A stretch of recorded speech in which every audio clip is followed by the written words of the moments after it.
Hi, I'm Eric Kapitulik. I'm the founder and CEO of The Program, a team building and leadership development company. On today's show, we will discuss the fallacy of kids these days. Congratulations! You are tuned into Dov Baron's Leadership and Loyalty Show, the #1 podcast for Fortune 500 executives and those who are dedicated to creating a quantum leap in leadership. Your host, Dov Baron, he's an executive mentor to leaders like you, a contributing writer for Entrepreneur Magazine, CEO World, and he's been featured on CNN, Fox, CBS, and many other notable sites. Dov Baron is an international business speaker who was named by Inc. magazine as one of the top 100 leadership speakers to hire. Now, over to Dov Baron. Welcome, dear friends, fans, and fellow aficionados of leadership excellence. Thank you for joining us on this episode of Leadership and Loyalty Tips for Executives. Let me ask you, what do you need to do to up-level your leadership? I think that most of us would at least suspect that there are things we could learn from someone who had been trained in special ops, right? To do that, you have got to know the difference between being able to teach people how to be better leaders and genuinely be able to develop that leadership. Well, how? You're going to discover in this particular episode. My name is Dov Baron. I am the Dragonist, and I'm here to assist you tapping into the one thing in your business that changes everything by transforming meaning into action. To find out more, you can simply go to dovbaron.com. That's DOVBARON.com. This episode of Leadership and Loyalty Tips for Executives is brought to you by MAGCAST. That's MAGCAST. Imagine having your own industry magazine. What would that do for your authority? Whether you're a coach or a content expert or an emerging brand, it's hard to stand out from the crowd.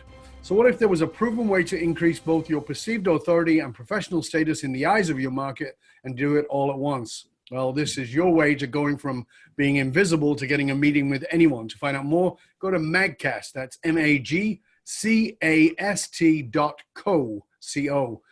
Where you can find out how first-time publishers are creating thriving magazine businesses. MAGCAST.co. Remember, you can chat about this episode or any past episodes by going to our leadership and loyalty pages inside of LinkedIn or Facebook. Just look for the Leadership and Loyalty Podcast. If you're a new listener, new viewer, thank you for joining us. Strap yourself in. We're about to go full Monty. As always, you can find us wherever you tune into podcasts, whether it's Apple Podcasts, Spotify, iHeartRadio, wherever it is. And as always, we need your help in staying relevant. So please get over there, rate, review, and subscribe to the show. We'd really appreciate that. If you're a regular listener, big thank you to you for making us the #1 podcast globally for Fortune 500 listeners with a potential reach of 2.5 to 4 million listeners for every single show. We're honored and grateful to be cited by Inc.com as the #1 podcast to make you a better leader. All right, let's strip it down and dive right in. We all understand how important it is to train our leaders. Do we really know what to do in order to develop those leaders? Not only those leaders, actually, but the next generation of leaders. Do you know the difference between being able to teach people how to be better leaders and genuinely being able to develop those leaders? Well, let's find out together. Our guest on this episode is Eric Kapitulik. I knew I'd balls that up. Eric Kapitulik. He attended the United States Naval Academy. While there, he was a 4-year Varsity Letter winner and played on 3 NCAA Lacrosse Tournament teams. He graduated in '95 and went on to serve both a Marine Infantry officer and a Special Ops officer in the first Force Reconnaissance Company and 1st Marine Division. Eric left active duty after 8 years of service and graduated from the University of Chicago, graduate of business school of business there in 2005. He's also an ultra endurance athlete and a avid high altitude mountaineer. He has summited 5 of the 7 summits. These are the highest peaks on the 7 continents, including Everest.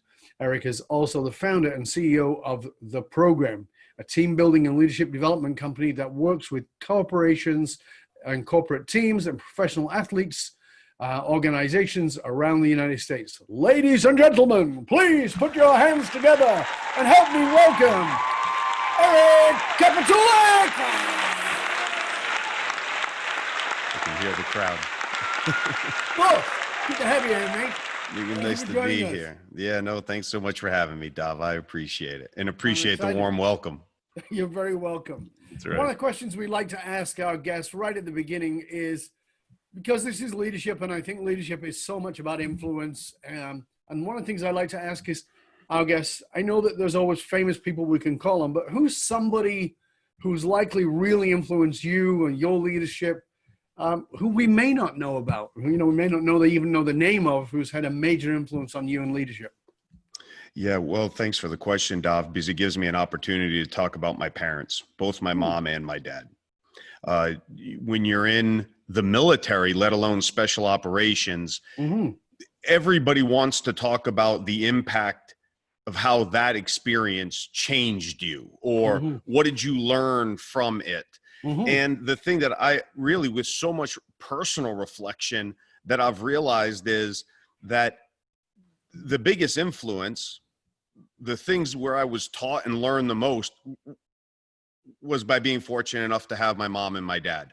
Then the military, and then certainly special operations, it gave me, was an environment where those things that I had already learned, I could then go and prove, be challenged in, and then prove if I am who I say I am, or who I think I am, to myself and to others. So if I had to pick one person, or two people, it would be my mother and my father. For people I love to read about that others would know, certainly Nelson Mandela, Winston Churchill, Theodore Roosevelt, from the political realm. And there's so many, right? We can learn from everybody, regardless of the battlefield. So when we think about your mom and dad, and you talked about going into the military, and those things were nurtured, grown, and tested.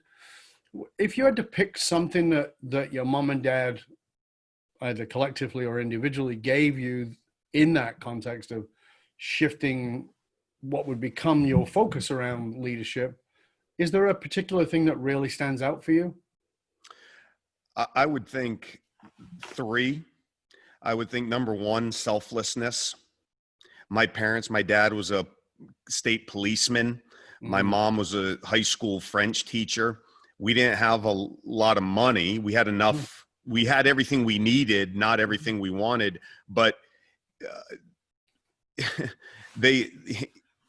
we didn't take vacations, but my parents made sure that at that time, when we were little kids, there were a lot of Cambodian refugees near where we live.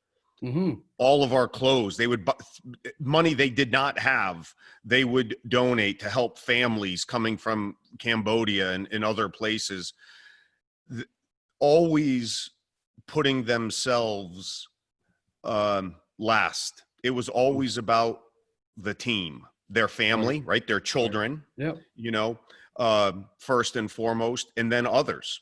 That selflessness at a very young age, I've is ingrained in me, of put the team first. Yeah, that's very cool. Their toughness.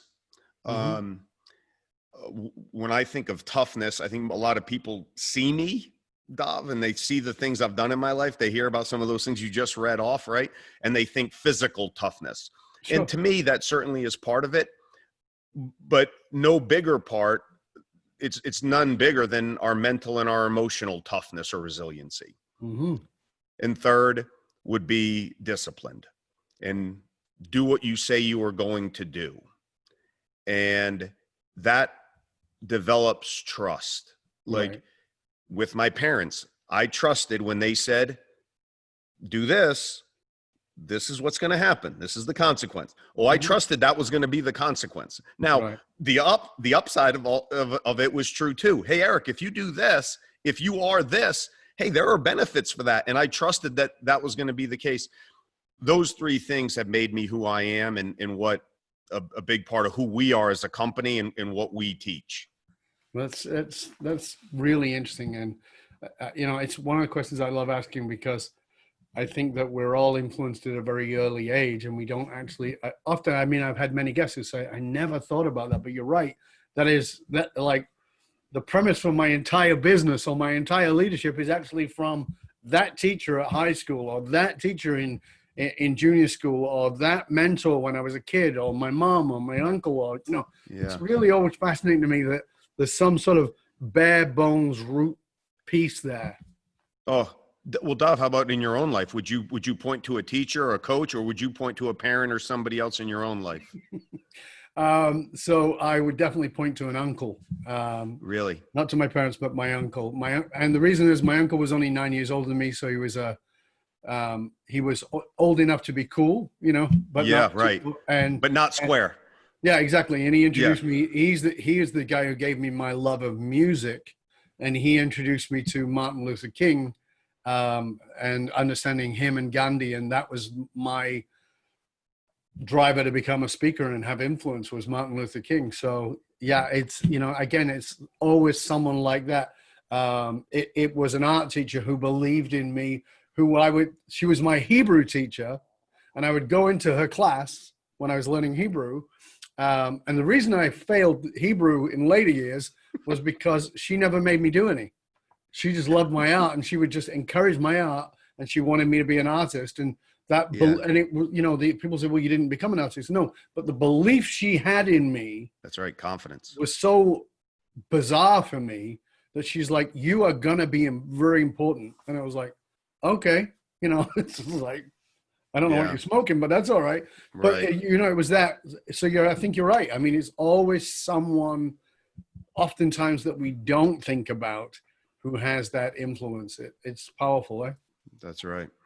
Now, you've been through some extraordinary challenges, which I talked about at the beginning, aside from the ones you've voluntarily been put in, which were, climbing mountains and being special ops. But you've also had some pretty tough ones. There was the helicopter crash that you and your Force Recon Marines experienced. And it was also having to tell a mom that her son had died in Iraq. Can you just talk to us about those experiences from a point of what that was like for you?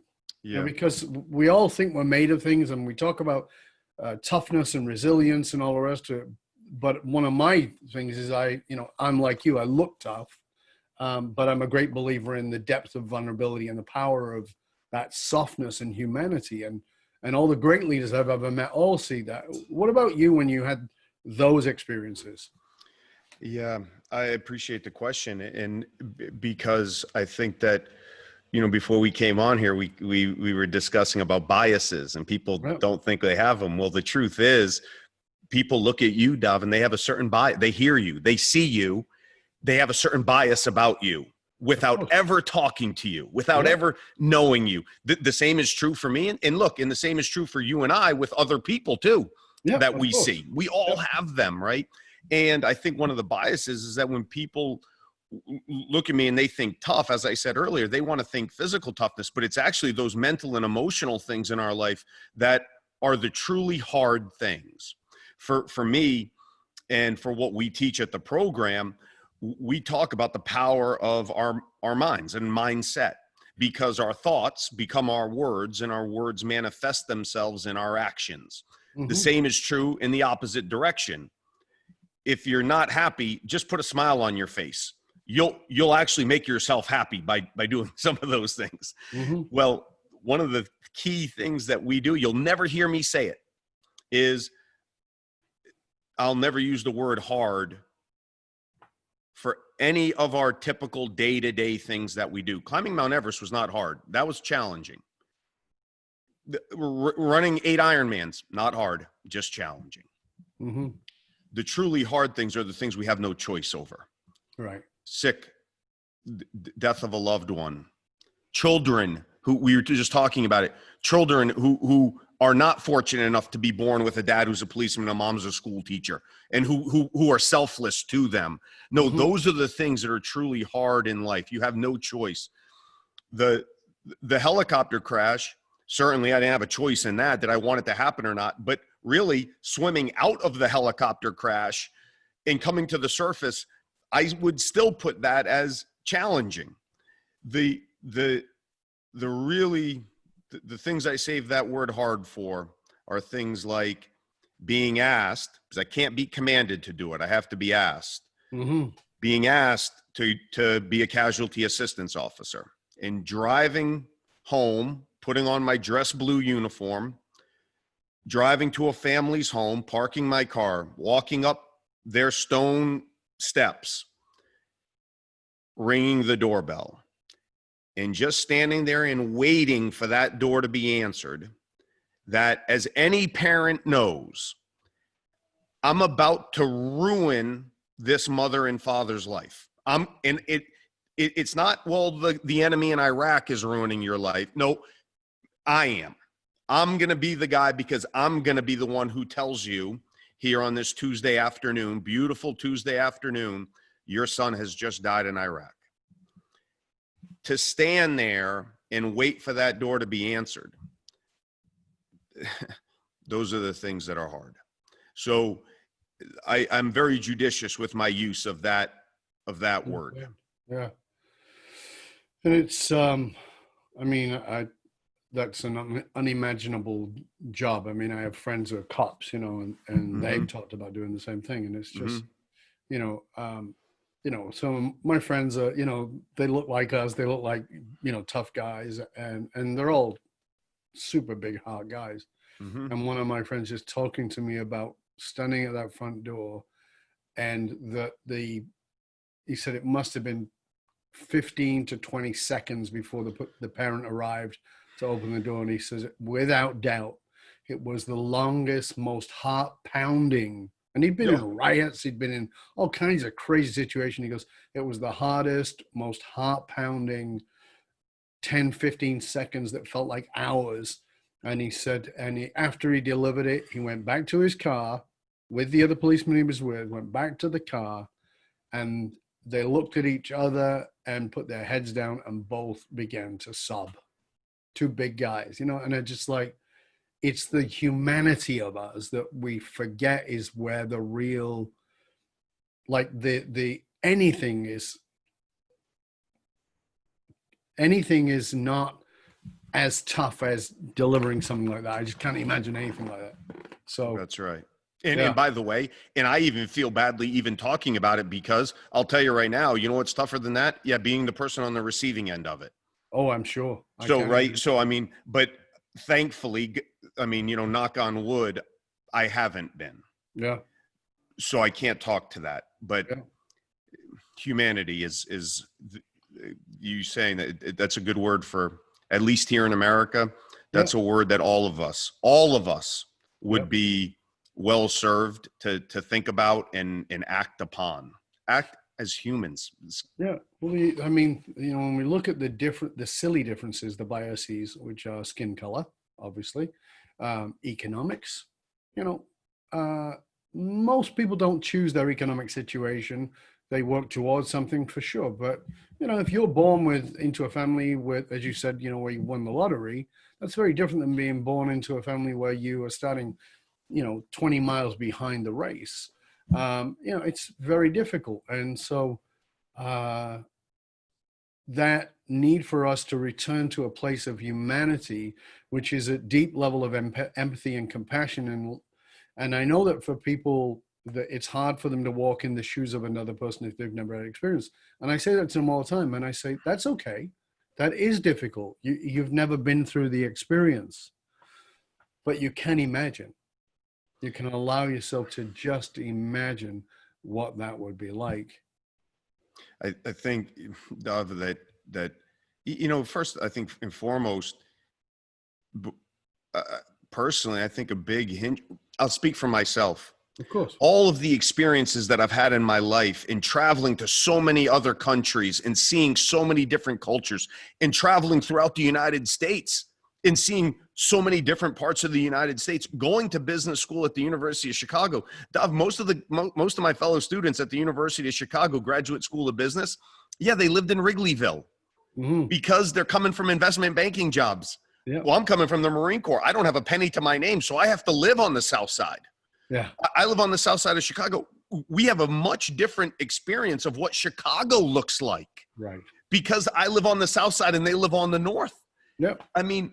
Those experiences, first and foremost, the reason why I'm so glad I had them was the impact that it made on me. the growth experience it made on me, in an understanding that, to your point, ultimately, regardless of the color of our skin, where we come from, where we don't come from, our sexual orientation, our religious beliefs, we're all much more similar than we are different. I fully agree.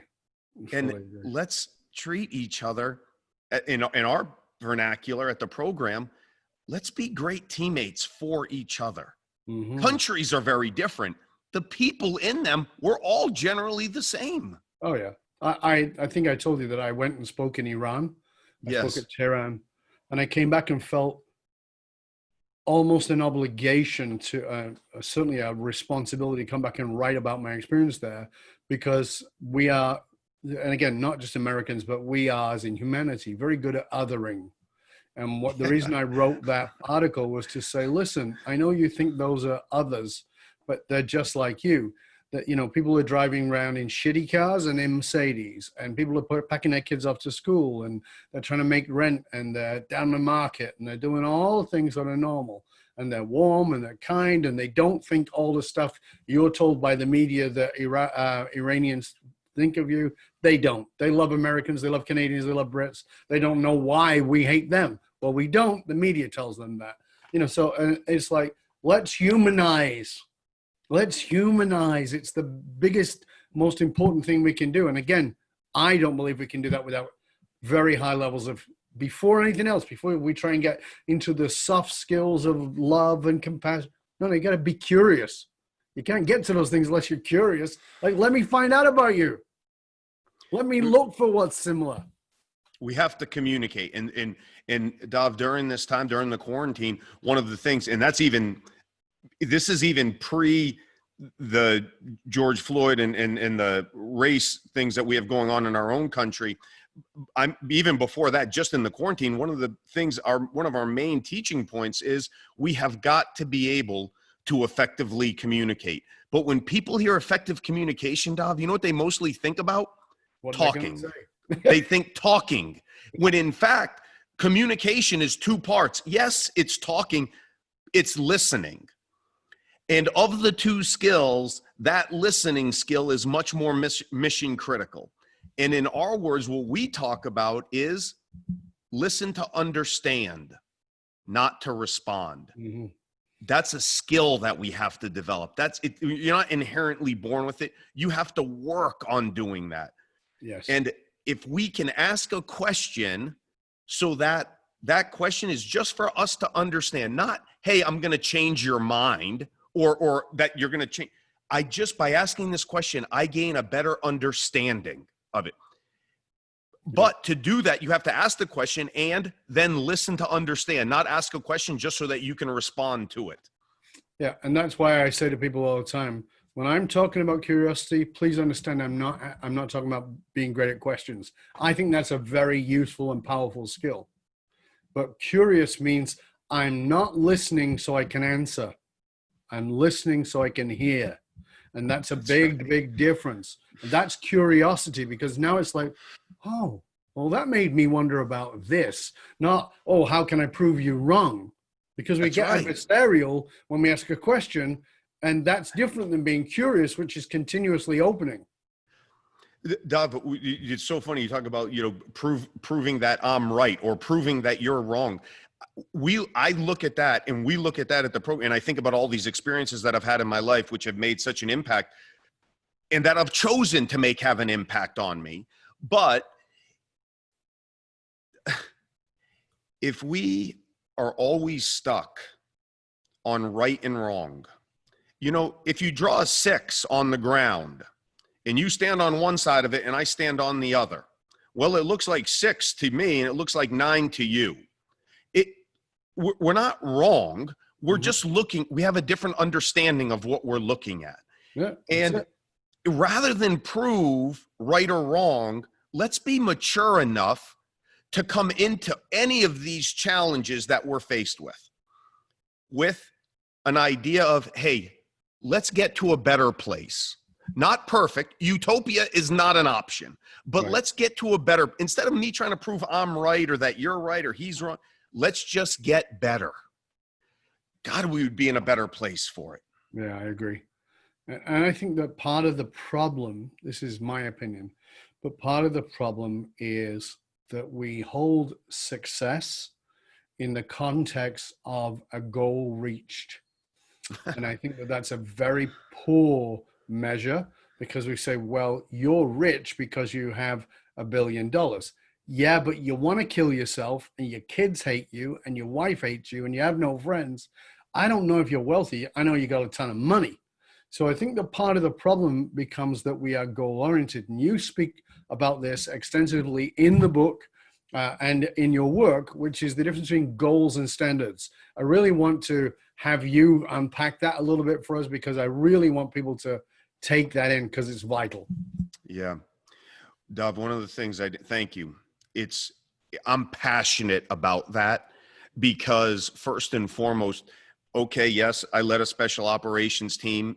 I've led climbing teams. I'm the CEO and founder of the program, and we work with 160 college and pro teams and corporations throughout North America. Dov, most importantly, I'm a father and a husband. Mm-hmm.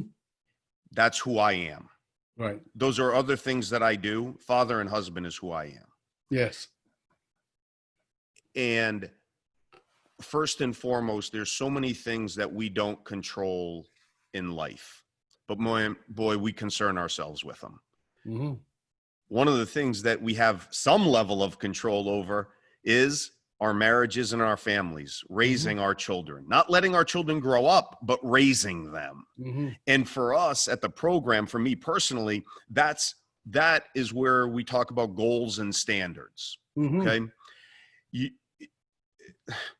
Goals are performance-based. It's what we want to achieve. Yep. Standards are behavior-based. Yes. It's how we are expected to behave while accomplishing whatever the goals are that either we're given or that we set ourselves. As we discuss at the program, every team, every family, every school, every teacher, every company, every sales team leaders, everybody gives and has goals. Everybody does. World-class families have goals and standards. World-class athletic teams, world-class companies, world-class bands have music bands have goals and they have standards. As leaders, we have to make sure of those teams that we have both for our teams. I talked about the idea that we hear this term, kids these days, everywhere. Everybody, old guys like you and me, Dov, want to talk about, kids these days. And, it sounds like, very high and nasally, kids these days do this and kids these days do that. And you'll never hear it. You'll never hear that term out of myself or any member of the program team. Never. And the reason why is, I'll just give you one example. Corey Ross, the president of the program corporate, he's caught in an enemy ambush in eastern Afghanistan. I write about it in our book. And he gets caught in an enemy ambush in eastern Afghanistan with an Army A team, special forces team. And they get a direct hit with an RPG, a rocket-propelled grenade. Everybody in the vehicle is knocked unconscious and sustains a massive injury, except for one guy, the driver. The driver, he has a 9-inch piece of metal shrapnel come up and stick through his shoulder. He starts to bleed to death, but he's not knocked out. Rather than putting a tourniquet on himself to stop himself from bleeding to death, he fights the enemy off with one hand and continues to drive the vehicle, all to save every other member of his team. The driver's 19 years old. So don't talk to us. That's just one example. We've got 1,000 of them. Mm-hmm. Don't talk to us about kids these days. I love the kids these days. It's their parents I hate, Dov. Closer to home, I coach my son's soccer team. We get done with the game. Kid goes to the sideline. The first thing the parent says is, "Oh my God, that's an awesome goal you had." Okay, so what do you think your child knows that you value? Him scoring a goal. Yeah.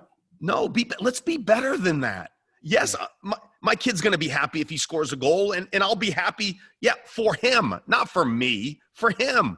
But when at the end of the game, I don't talk to my son about goals, the goal he scored. I talk to him about, were you selfless? Were you tough? And were you disciplined? How great a teammate were you for your teammates? Those are the things. What he ends up doing in life, I hope he does the things in life that make him happy, ultimately. I don't control that. Right. Who he becomes as a man, and my daughter as a woman, with my wife's help, of course, that's what I care about. Yeah. Well, if that's what you care about, you have to recognize it. You can't just recognize the biggest sales, the salesman who sells the most. Like, I get it. Winning is important. Mm-hmm. But to use your term earlier, Dov, winning, right? The most money, if that's how you define winning, that is not necessarily success. No. Winning and losing is winning and losing is winning and losing. Success and failure, I define differently. Sure. As I discussed with my son, Dov, 2 weeks ago, we haven't talked about this. It's been a few months since we've talked. Yeah. My wife and I, we got married later in life. We had my son. We then thought, okay, hey, a year, let's have a second child. Well, life didn't work that way. 4.5 years of IVF, my wife getting pregnant and miscarriage. On our last possible embryo that we had left after 4.5 years of IVF, my wife gets and stays pregnant, and we now have a 3-year-old daughter. Wow. During that time, we thought, hey, we're not, we're not losing hope, but we can do basic math.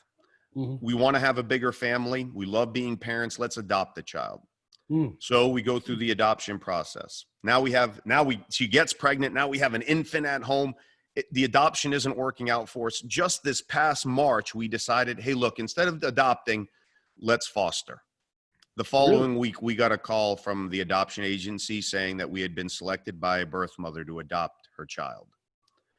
That child was born, a little baby boy, and we decided, hey, he's going to know he doesn't come from us biologically, but the way that we can ensure that he knows that it just doesn't matter to us is we name that little baby boy Eric Kapitulik Jr. I go to New York. I pick him up. We have him in our family. 7 days later, the birth mother changed her mind. Oh, my goodness. And I had to drive Junior back to New York to the social worker. My wife and my kids are bawling their eyes out in the kitchen. So I come home that night. On my way to New York, my wife texts me and says, hey, is it okay if Axel doesn't go to school tomorrow? And I say, yeah, whatever you want. I drop her son off with the social worker. I turn around and I come home. And I'm thinking about all of this. I get home and I ask my son, thankfully he's still awake, my wife, and I texted my wife, hey, I'm going to talk to Axel and you when I get home, but is it okay if you haven't told him, don't, about tomorrow in school? So Axel gets out of bed. I stop on the way home, Dov, I get McDonald's. That's a treat for us here at our house, right? Sure. I get McDonald's. We sit down late at night and I said, dinner. And I say, Axel, I want to talk to you about something. My daughter's 3, so I don't have this conversation with her. I would, but my son is 8. I said, I want to define for you how Dad defines success and failure in life. Winning and losing is winning and losing. And winning is important. I don't want you to believe people who tell you winning is not important. It is. It is important. It's not how we define success and failure. Success, Axel, is giving your 100% every single day in your preparation and then during the execution, when you take a test, when you play a game, when you're out of school and you got to go to work. That's success, and success is 100%. Give your 100%. You're learning a valuable lesson tonight, though, that you can give your 100% and you can still lose some things.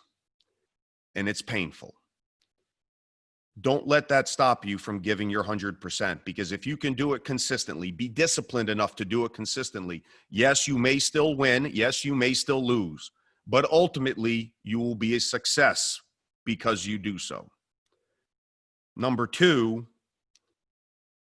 Daddy might not know a whole lot about smart, but I know a little bit about tough. Let me talk to you about tough.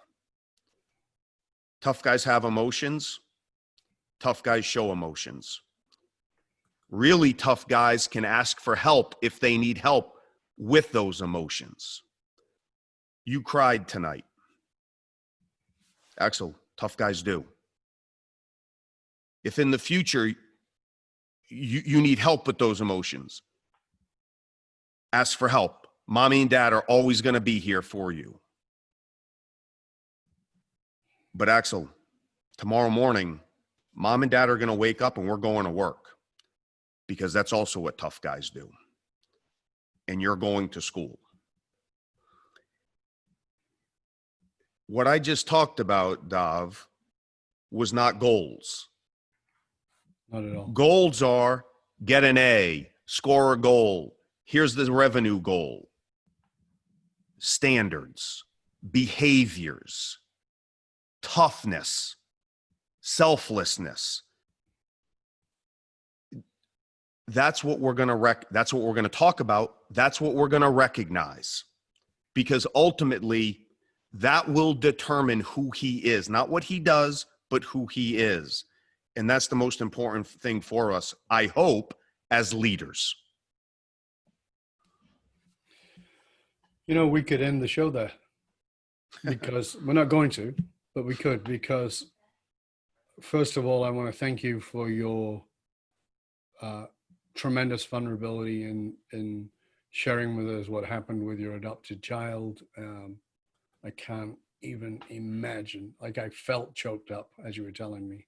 I can't even imagine the emotional trauma of having that, because the bond would immediately go there. Oh. So thank you so much for sharing that with us, and then giving us that context, because, you know, I as you know, because of our previous conversations, you know, you're selling to the choir. I mean, I definitely, Yeah, I'm all about, like, let's manage our standards of behavior over our goals, because I always say to people, if you have a goal, that's great. The question is not what will you get, but who will you become in the reaching of that goal. That's it, right? And what you just did with your son was a really prime example of that, while still holding, and this is what I loved about it, because you held enormous compassion. You recognized and validated his emotional state, while also saying, here's the standard. You can have all that. We're not pushing any of that away. We're not shoving it under the rug and pretending it didn't happen. And you still got to show up in the world, and you got to show up and do your best. That is, like, that's why I said we could end the show there, because that is what leadership really is about, isn't it? I know it is for me. Yeah, I know. And it is. And getting back to our families, Dove, I appreciate that, by the way. And you know, the thing I would say about it is, as my wife and I talked that night, I drive home from New York City knowing that I'm coming home to a house that has a woman whom I love more now than I have at any point in our 25 years knowing each other. Mm-hmm. And I get to come home to a son and a daughter who are happy and healthy, biological children of our own. Mm-hmm. So many people don't have that. There's parents who want to adopt a child, and that same thing happens to them. Sure. Oh my God, my heart breaks for them, you know. Mm-hmm. and we are good. We're fine. Obviously it's a challenge, you know, but boy, we have a lot to be thankful for in life. But to your point, and as I was saying earlier, we have 1,000 of these opportunities every day, not just as a parent, but as a leader in everything that we do, that if we could use them as examples to get better, mm-hmm. boy, we'd be a better place as a society. Yeah, I would definitely like to see that. And I think you're absolutely right. It's what's needed. You know, Dov, and one of the other things too, and I'm sorry, is, and that's why I'd like to highlight to people, because talking about biases, right? Mm-hmm. You hear, okay, well, Eric went to the Naval Academy. He was in the Marines. He's in he's in special operations, and people immediately have a bias that we're going to talk about certain things about, oh, this is special operations and this is special operations leadership. Look, we're all a sum of our experiences, and I don't want to minimize that experience in my life and the impact that it had on me. It did. Mm-hmm. But when we talk leadership, it's not about military leadership. There's certain things that are consistent regardless of to use a military term, regardless of the battlefield. Yes. Yeah, I agree. I think it's a very good point. We're going to take a little break here, and I want to let you know that this episode of Leadership and Loyalty is brought to you in part by our other podcast, Curiosity Bites. Curiosity Bites is the answer to the question, how do we bring people together who completely disagree? This is exactly what your mind and your soul have been craving. It's your chance to sit down and sit in on some real and sometimes intense conversations with some of the world's most interesting people, even people who you necessarily wouldn't agree with, but you will definitely get major fascinating insights from. These include astronauts, neuroscientists, philosophers, holy people, quantum physicists, skeptics, entrepreneurs, entertainers. I mean, just amazing, amazing conversations that are on Curiosity Bites. If you want to find out more, you simply go to dovbaron.com to find out how you can sink your teeth into an episode of Curiosity Bites.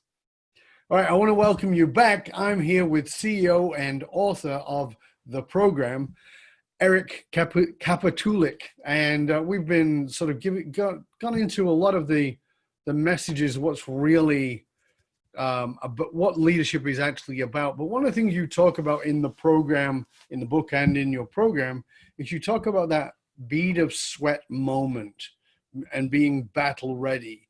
Talk to us a little bit about that, because I think that's something that people need to grasp. Yeah, thanks, Dov, for asking, because I think it's key when we discuss leadership development, okay? Yes. I think there's, when I look at our college coaches and our pro coaches and high school coaches too, but coaches, teachers, business leaders, parents, I think that at least the ones that we're fortunate and privileged enough to interact, they do a good job teaching leadership. Mm-hmm. Here, read this article. Hey, listen to this podcast. Right. Yours. Thank you. It helps with people learning, you're teaching people how to be better leaders. Mm-hmm. That teaching somebody how to do something does not necessarily mean that you are developing to do that which you are teaching them to do.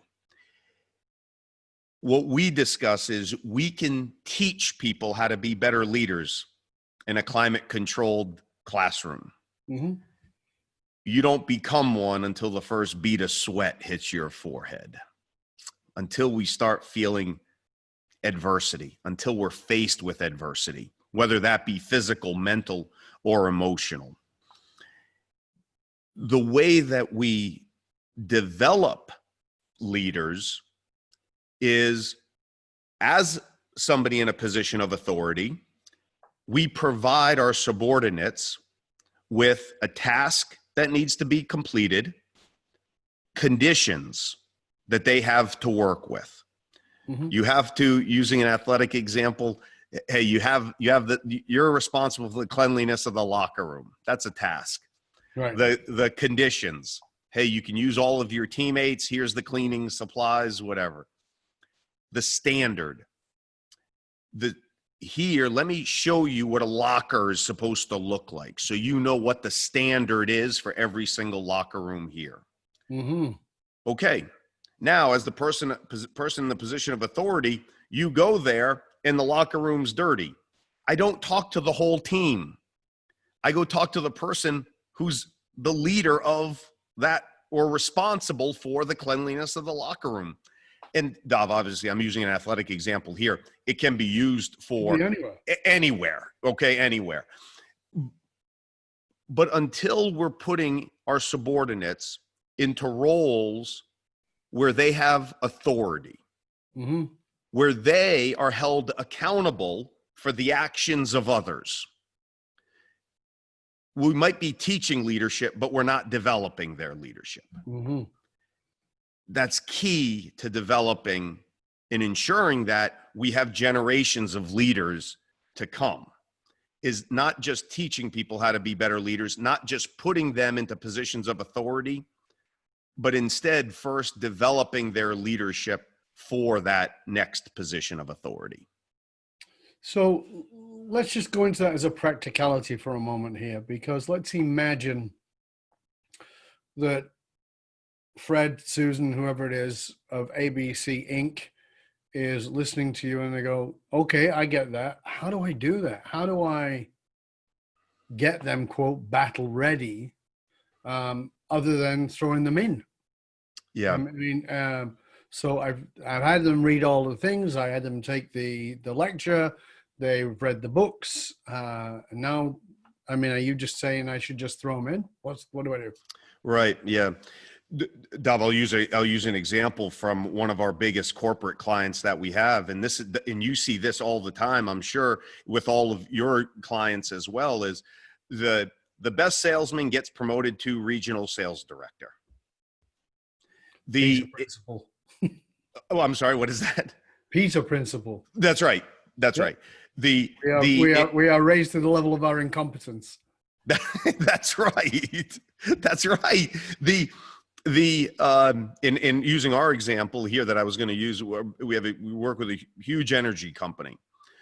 They have their spread. They have operation. They'll take a state and they break it up geographically. So now imagine they've got 10 operation centers throughout the state. Well, the lineman, the person who works on the lines that brings power into businesses and homes, either the one who does it best or the one who's been there the longest. When the operations center leader retires, okay, you become the next operations center. And I hope you become a better leader because you're in that position of authority. That's why people die while they're providing energy to people's homes and businesses. Because just because you may be good as a salesman, it doesn't mean you can lead a region of salesmen. Because you might be good at working on an electric box, it doesn't mean you're good at leading 30 guys who work on electric boxes. Okay? Instead, we have to realize, and the military is a good example of this, that the platoon commander, the day he shows up, in everything he's taught is, in battle, you're the first person to get shot.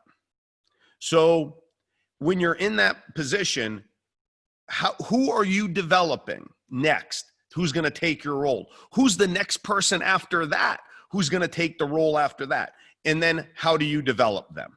And that's true for any battlefield. Now, what can we specifically do? We all, and when we're in a position of authority, we have a number of things that we are responsible for. A number, whatever it is. Take some of those things for which you are responsible and give that responsibility to a subordinate. Give that responsibility, and now that responsibility is called the task.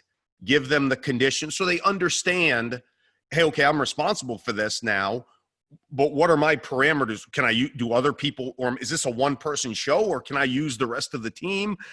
What's the standard that you expect this to be turned in or done to? Realizing that as a leader, you can delegate responsibility, but never accountability. Meaning, as the leader, I'm still going to be accountable to my senior if that task gets done correctly or not. But we can take some of those things that we're responsible for and provide them to subordinates. The better job we do and the more of those opportunities we take, we feel like, as leaders, we feel like, no, I want to do everything. No, I'm just giving that person work. Look, If you as the leader try to do everything, you are hurting your team. Yeah. That's just, I believe that's a truism, right? Like, I believe that's right. Mm-hmm. You don't have to try to do everything. You do those things that are mission critical for your team's success. You do the miserable things. The other things, task those out to subordinates, Right. give them a task, condition, and standards, and then hold them responsible for their completion. And through that, if it doesn't get done to the standard, okay, we hold them accountable. We have to remember as leaders that when they do meet the standard, there has to be a benefit for doing so as well. Do that, make that systemic in your team. You will develop an entire team of leaders. That doesn't mean they're all going to be in positions of authority, but you will develop leaders in leadership throughout your organization. That makes a lot of sense to me. So would you say that what you've talked about there, if you're not doing that, that's the key factor that most miss when trying to create and sustain a high performance, both teams and leaders? Is it because they're not doing that, or is it something else, do you think? Well, I think first and foremost, Dov, I think when we talk about a high performing team, we talk about, look, in any, whatever the time period is, the time frame is, you can have a high performing team if you just happen to assemble enough talent and the environment blows your way, basically. Mm-hmm.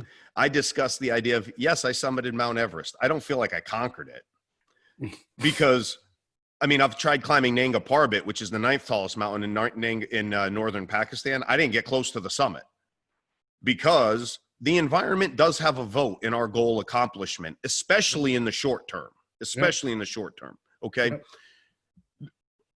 But if you're talking to me about a consistently high performing team, well, then I would say that first and foremost starts with our culture. Yeah. What do you stand for? What are your values? Do you recruit people to those values? Do you retain people who share your values? Do you not only hold people accountable when they don't have those values, but do you most importantly reinforce by giving benefits to those people who do meet the standards that reinforce those core values, which is culture? So show me a consistently high performing team. Yes, they're talented. We need talent. Let's not minimize it, but they need to share our team's culture. Okay. Now on that team, I do believe we need great leadership and we need great teammateship. Yes.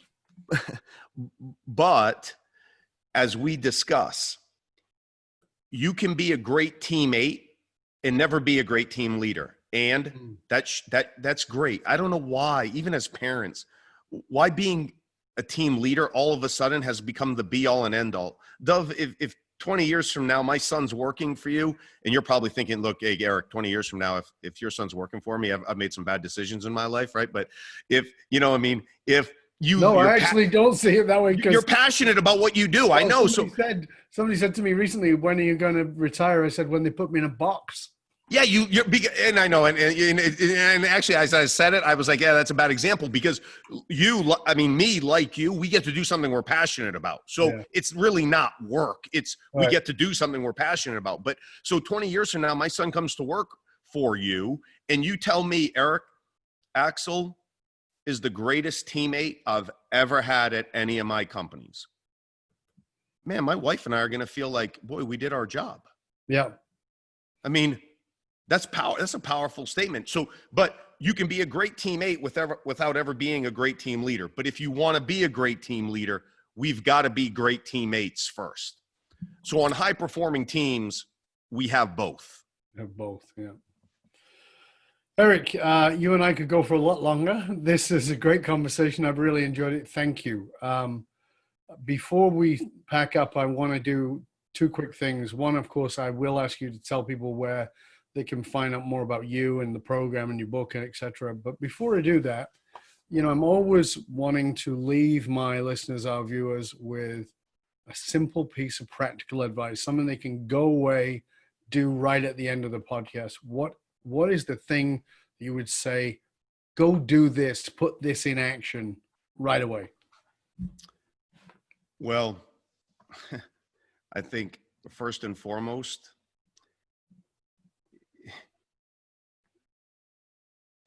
I've had, you could say, the fortune or misfortune throughout my life because of the things that I've done in my life.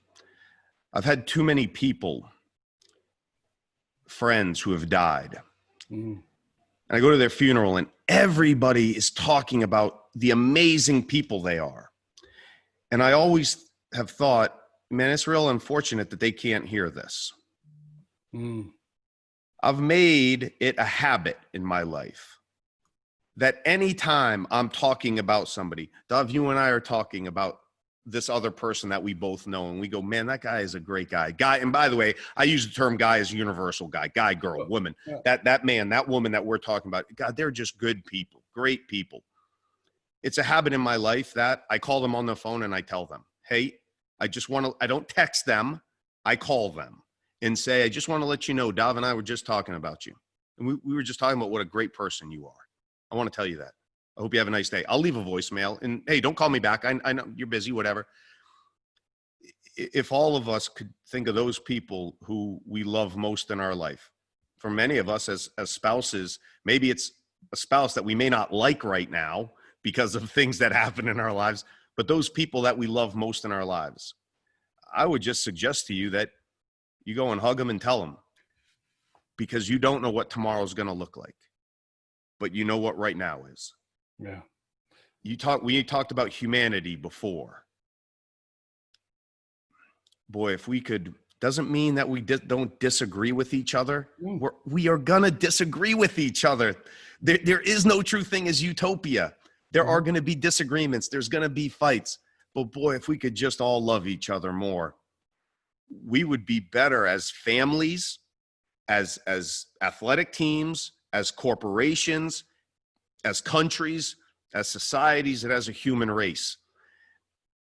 So if you want me to tell you something to do, yeah, go tell somebody that you love them and hug them. I couldn't agree more. I think that I know. I'll just quickly share something. My father-in-law died about 9 years ago, and my father-in-law, when he was a young man, was a dick. Yeah. I mean, he was just not good. He was a terrible father, a rotten husband, and he was a missionary Christian minister.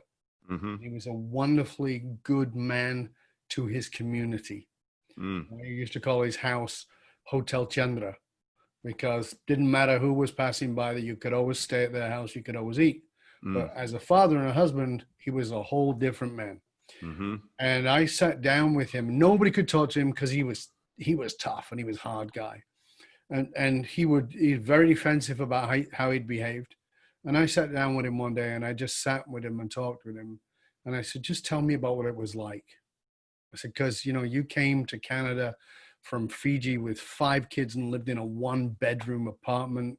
Like, I can't even imagine. And you were in your early 20s. Can't even imagine what I was like. I showed him compassion. And one of the things he started to, I said, you really hurt your kids. And he got defensive, but I said, I'm not here to attack you. I just, I'm trying to understand. And one of the things he started to outpour about how proud he was of my wife, his eldest daughter, who was in the room. She wasn't speaking. She was just in the room. And the amount of things that he said about her that she had never heard. And this is the sad thing, that we go to the funeral and somebody comes up and puts their arm around you and says, your dad was really proud of you. Your mom was really proud of you. You're like, well, they might have told me, because it really didn't help me.